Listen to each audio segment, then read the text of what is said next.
Hey guys, what's up? It's Lauren. That honestly like felt odd coming out of my mouth because it's been so long since we've done just like a chit chat, nostalgic DIY. It has been a hot minute, so welcome back to the DIY room. If you haven't seen the 5 episodes of Amateur Artist that we uploaded, highly recommend going to watch those because we are so proud of how they turned out. And if there are any amateur artist mediums or artists that you would like to see us work with, let me know in the comments. But welcome back. It's been genuinely so long that I like don't remember how to do this. It's been forever. Not like the 11 years under my belt has taught me anything. Valentine's Day is approaching, and whether you are celebrating with a loved one or you're just having like a Galentine's Day vibe, vintage heart cakes are basically consuming my entire Instagram feed. And I've also been seeing them made as a decor. So this bitch, she fake. She is just like, I'm like so scared that it's fully dry now, but I'm like, is this the moment? It's like when you flip the Dairy Queen Blizzard upside down and she's on there. She's really on there. I made this one for TikTok and also underestimated the amount of spackle that I was going to need. So today I'm gonna be making an even bigger one for the main channel. The forbiddenness of this cake is so violently overwhelming. I'm genuinely just so grateful that spackle doesn't smell good because it looks so real. It looks so real. Oh my God. So here's what you are going to need. This is just a like heart-shaped box. I feel like these are at dollar stores or Target. I just got these off Amazon. So I'll leave a link to the entire storefront page where you can find everything I used in this video, but just a box. And if you want this to continue actually being like a usable box to put something in, just decorate it separately so it doesn't dry down together like this one. But I'm just going for straight up decor, no surprises on the inside, and using this as my cake base. I've also got one of the non-stick cake bases to go on top of my little decorator spinner, which I feel like I bought this for like some kind of DIY video, and I cannot believe how many times we have used this for videos. So essentially everything that you're going to need is basically the same as you would use, minus the icing. We're swapping the icing out for this lightweight spackle, but aside from this and some acrylic paint, everything else on the icing side is exactly what you would use to decorate a regular cake. So I've got some couplers and I've got some piping tips, and obviously I feel like you should keep them separate after you work with spackle and maybe have like a spackle set and an icing set, because I feel like the cross-contamination there is real. In my learnings from making the first cake, it's crazy how much the consistency of this lightweight spackle already resembles buttercream icing. Again, so glad that it doesn't smell good. That's just some freaking whipped buttercream. I just want to put a scoop of this in my mouth. Does not smell like you want to put a scoop of that in your mouth though, thank God. But what I have learned from doing this one as my first cake is that even though this is already like a white base, adding some acrylic paint into here makes the texture so much easier to work with. Highly, highly recommend. So that's how we're also gonna be mixing up our other icing colors to do a pink and a like corally color. But even with the white, I highly recommend adding in some white paint just to help with the consistency. I chose the world's tiniest spoon to do some scooping, but look at this, that's just buttercream. That is just forbidden icing. This whole cake is just forbidden icing. Oh my God.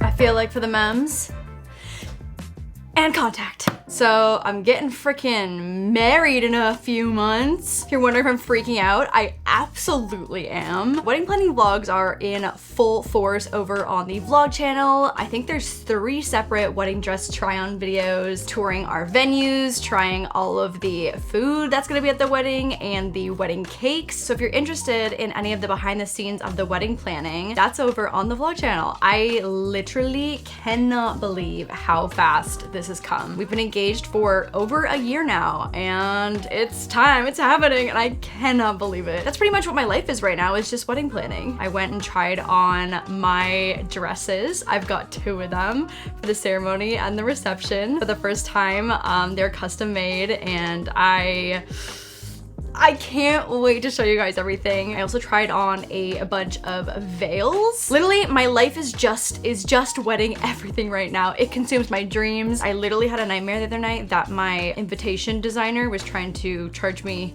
extra for something that happened. So it is truly all consuming. There's something quite therapeutic about icing a fake cake.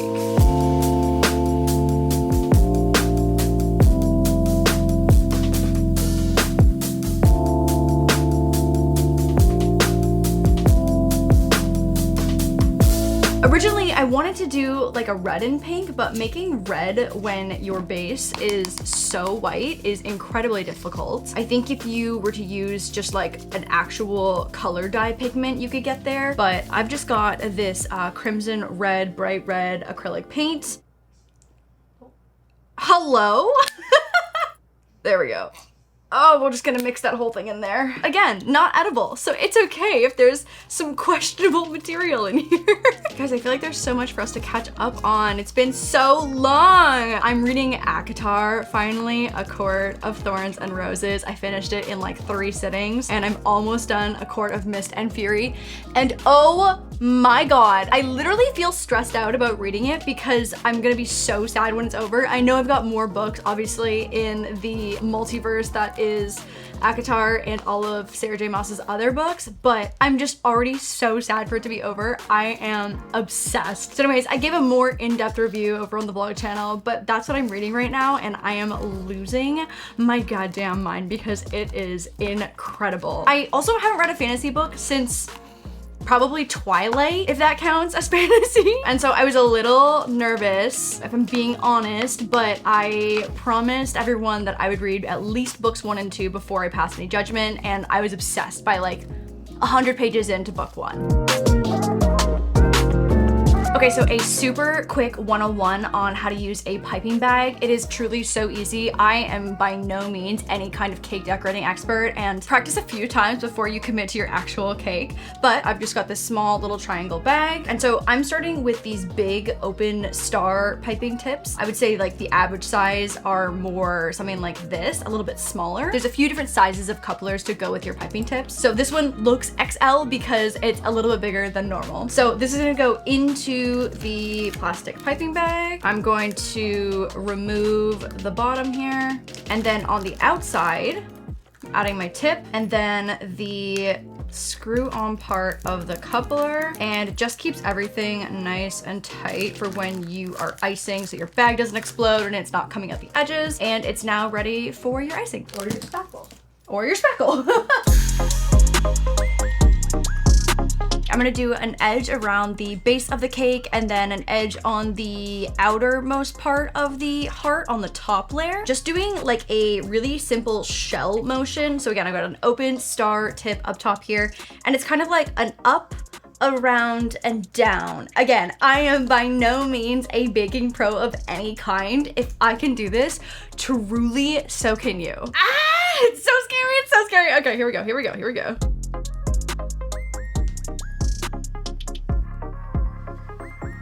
There we go. Guys, one-handed. Look, ma.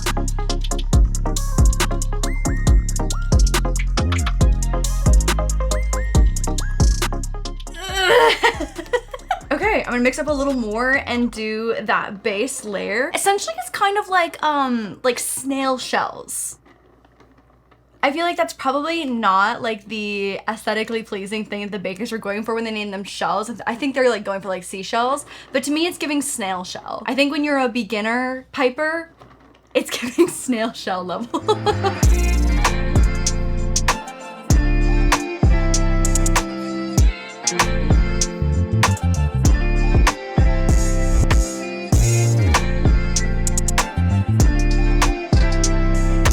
Okay, mixed up a lighter like pinky purple, and this is a closed star pipey tip from like the little smaller ones. The way that I have officially iced more fake cakes than I have real ones at this point. Not entirely sure what that says about me as a person.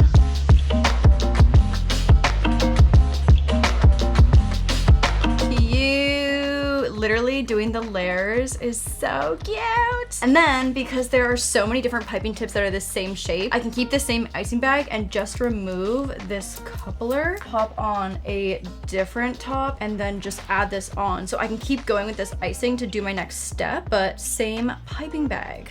Guys, this is probably gonna be the roughest part of the cake if we're being totally honest. I'm really working on my side decor techniques. They're not great. We're gonna stick a giant bead on top of it to then hide some of that not as great work as my shells, which I think are a lot easier. But essentially I'm just doing these like little draped garlands and making your spackle a little bit more watery. Not watery is not the right word, but like adding more paint than you did for some of these other parts is gonna come in handy so much. Okay, here we go. Oh God, it's not great. It's not great. That one was so ugly that it might have to come off. Oh, I made it worse. I totally made it worse. Change of plans. We're going for little dots, a dot garland. This is 400 times easier and looks 600 times better. There's a high chance most of this video has sounds of Diggy snoring in the background. Live in studio. Live in studio.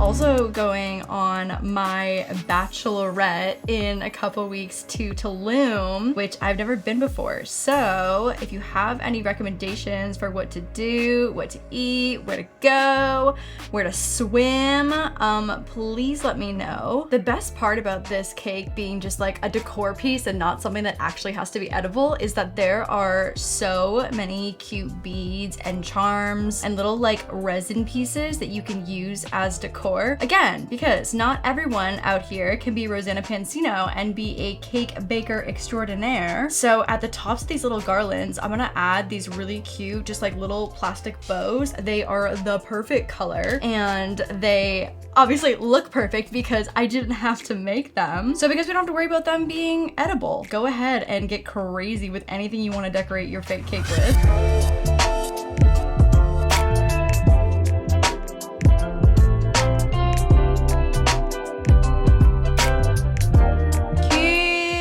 I think that's all the layers of icing that I want to do. So I'm gonna go in just with some tweezers and add in my little embellishments, and then we add cherries, which I really feel like is the best part. It's like seriously the part that makes everything just look so real.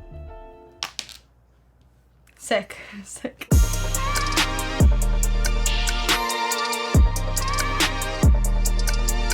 Okay, here is where we are at right now. I've got all of the little bows and I've got another closed star piping tip on top to do the little whipped cream dollops that will have cherries on top. Also, Dio is having a time back here.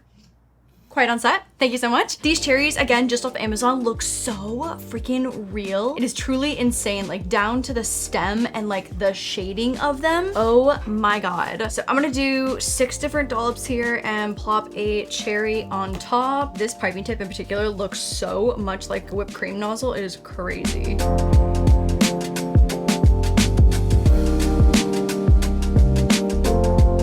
This DIY is also just so cute because I think about every time I've gotten an adorable cake for like my birthday or some kind of celebration and I'm so sad to cut it up and eat it. Obviously not sad to eat it, love cake, but I'm so sad when you have to destroy the art that is the vintage heart cake or whatever shape it is. So being able to like do this as a little like Galentine's Day activity and then keep it forever, I love that. So please, if you try this out, send me so many photos. The last cherry.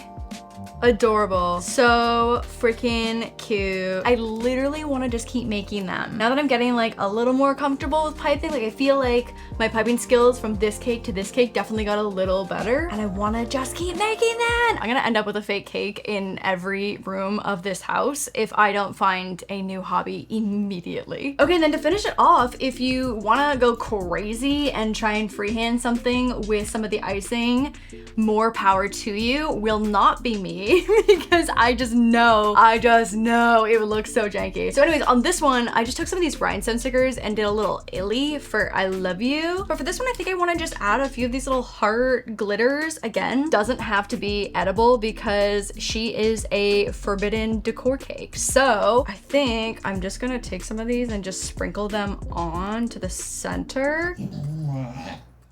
Diggo.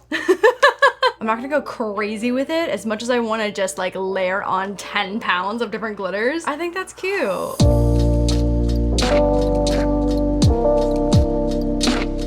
I feel like like this Valentine's Day should be for eating cake and making fake cake, making fake forever cake that you can keep and enjoy in the presence of wherever you want in your home. If you try this out, please send me photos. I can't wait to see what color schemes and icing details you guys come up with. I'm sure they will be absolutely stunning and they will look just as edible as these do. It is truly like a little torturous. Not entirely positive that that's a word, but it definitely is a little bit torturous to have this in my office looking at me being like, yeah, I look like cake. But I'm not. Anyways, hope you guys enjoyed this video. I've missed you over on the main channel. Make sure to subscribe over on the vlog channel as well. A couple more months of wedding planning and wedding related things before the big day. And so I will be slowly losing my mind over on the vlog channel. I will see you in the next one. Bye guys.